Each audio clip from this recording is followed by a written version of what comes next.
Hi అండి. ఈరోజు మీకైతే పఫ్ స్లీవ్స్ అండి సింపుల్గా ఎలా స్టిచ్చింగ్ చేసుకోవాలో చూపిస్తాను చూడండి. ఇది వచ్చేసి ఫస్ట్ హ్యాండ్ అనమాట. మనం ఎంతైతే ఉంటుందో హ్యాండ్ దాన్ని కొలత ప్రకారం కొలుచుకొని ఇలా లైనింగ్ కూడా అంటించేసేసాను. ఇప్పుడు కట్ చేసి దాన్ని హాఫ్కి ఇలా లైనింగ్ అనేది కదలకుండా స్టిచ్ అనేది వేసేసుకోండి. ఇప్పుడు దీని మధ్యలో మనం ఇది శారీలో క్లాత్ అండి తీసాను నేను. లెంత్ వచ్చేసి 18 ఇంచెస్ తీసుకున్నాను. అంటే దీని ఆర్మ్ లూజ్ వచ్చేసి 9 ఇంచెస్ ఉంది, దానికి డబల్ తీసుకున్నాను అనమాట.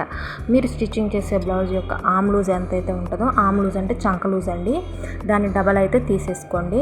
ఇది బాగా ట్రెండింగ్లో ఉన్న పఫ్ స్లీవ్స్ అండి. అంటే ఇలా ఎవరు ట్రై చేయలేదని అయితే నేను అనుకుంటున్నాను. ఇది చాలా ఈజీ పద్ధతి, తప్పకుండా ట్రై చేయండి, స్కిప్ చేయకుండా అయితే చూడండి. ఇలా దీనికి కూడా లైనింగ్ అనేది అటాచ్ చేశాను అనమాట. ఎందుకంటే మనం వేసుకున్నప్పుడు గుచ్చుకోకుండా ఉంటుంది హ్యాండ్. ఇలా అయితే అంటించేసేసి రెండు పక్కల సెంటర్కి టక్స్ అయితే పెట్టుకున్నానండి గుర్తు కోసం. ఇప్పుడు చెరో వైపు మనం కట్ చేసుకున్న హాఫ్ పీసులు ఉన్నాయి కదా, అవి దీని మీద పెట్టి క్లాత్ మీద పెట్టేసి స్టిచ్ అనేది వేసేసుకొని తిరగేసుకోవాలన్నమాట. అటు సైడ్ ఒకటి ఇటు సైడ్ ఒకటి. ఈ క్లాత్కి మనం కట్ చేసుకున్న బ్లౌజ్ పీస్ అటువైపు ఒక హ్యాండ్ ఇటువైపు ఒక హ్యాండ్ అనేది మనం స్టిచ్ అనేది వేసుకోవాలి. చూసారు కదా, నేను వేస్తున్నట్టు వేయండి జాగ్రత్తగా చూసి. పైన కూడా ఇంకో స్టిచ్ కదలకుండా వేసేయండి. ఇప్పుడు మనం టక్స్ పెట్టుకున్నాం కదా, అది సెంటర్ అండి. ఇలా చూసారు కదా, నేను పెడుతున్నట్లుగా చక్కగా పఫ్ అనేది పెట్టుకోండి. హాఫ్ ఇంచ్ పెడితే చాలా బాగుంటుందండి.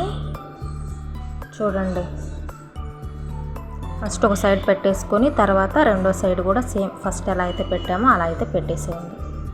చాలా ఈజీగా స్టిచ్ చేసుకోవచ్చు అండి. మనం పీసులు కట్ చేసుకొని యాడ్ చేసి దీనికన్నా కూడా ఇది చాలా ఈజీ వే అనమాట, పర్ఫెక్ట్గా వస్తుంది. చూడండి, ఇప్పుడు పైన కూడా మనం పఫ్ అయితే ఎలా పెట్టాము కుచ్చులు, సేమ్ దానికి కూడా కదలకుండా ఒక స్టిచ్ అయితే వేసేయండి.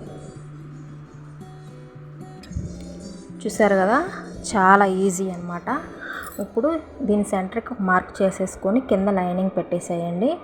పైన బ్లౌజ్ పీస్ అనమాట. అంటే ఇది ఇన్విజిబుల్ది వేస్తున్నానండి, అంటే మనకు ఖర్చు కనపడకుండా ఉండాలంటే ఇలా వేసుకోవాలన్నమాట. నీట్ ఫినిషింగ్ అనేది వస్తుంది. లేకపోతే కింద ఖర్చు కనపడి మనం వేసుకున్నప్పుడు కూడా గుచ్చుకుంటుందండి. ఇలా ట్రై చేయండి, చాలా బాగుంటుంది, చాలా ఈజీ కూడా. ఈ మోడల్ చాలామంది స్టిచ్ చేశారు, కానీ ఈ పద్ధతిలో అయితే నేను స్టిచ్ చేశానని అయితే అనుకోవట్లేదండి. చూడండి, ఇప్పుడు పైన కూడా ఒక స్టిచ్ అనేది వేసేయండి. బాగా లాగి పట్టుకొని స్టిచ్ వేసేయండి. చూసారా, ఇన్విజిబుల్, మనకు ఖర్చు అనేది ఎక్కడా కనపడదు అనమాట. కింద వచ్చేసి ఇలా మళ్ళీ కుట్టేస్తున్నాను. కావాలంటే మీరు పైపింగ్ కూడా వేసుకోవచ్చు. నేనైతే లేస్ వేద్దాం అనుకుంటున్నానండి. వీళ్ళ నెక్కకు కూడా లేస్ వేయమన్నారనమాట. చూసారా, నేను ఇలా లేస్ అయితే వేస్తున్నాను. మీరు కావాలంటే పైపింగ్ కూడా వేసుకోవచ్చు. సో ఇదండి బ్లౌజ్ మోడల్ అయితే మీకు అర్థమైందని అనుకుంటున్నాను. ఖచ్చితంగా చాలా ఈజీగా ఉంటుంది, ట్రై చేసి చూడండి. తప్పకుండా నా ఛానల్ని అయితే సబ్స్క్రైబ్ చేసుకోండి. ఇలాంటి మంచి మంచి వీడియోస్ అయితే మళ్ళీ మీ ముందుకు వచ్చేస్తాను. బాయ్.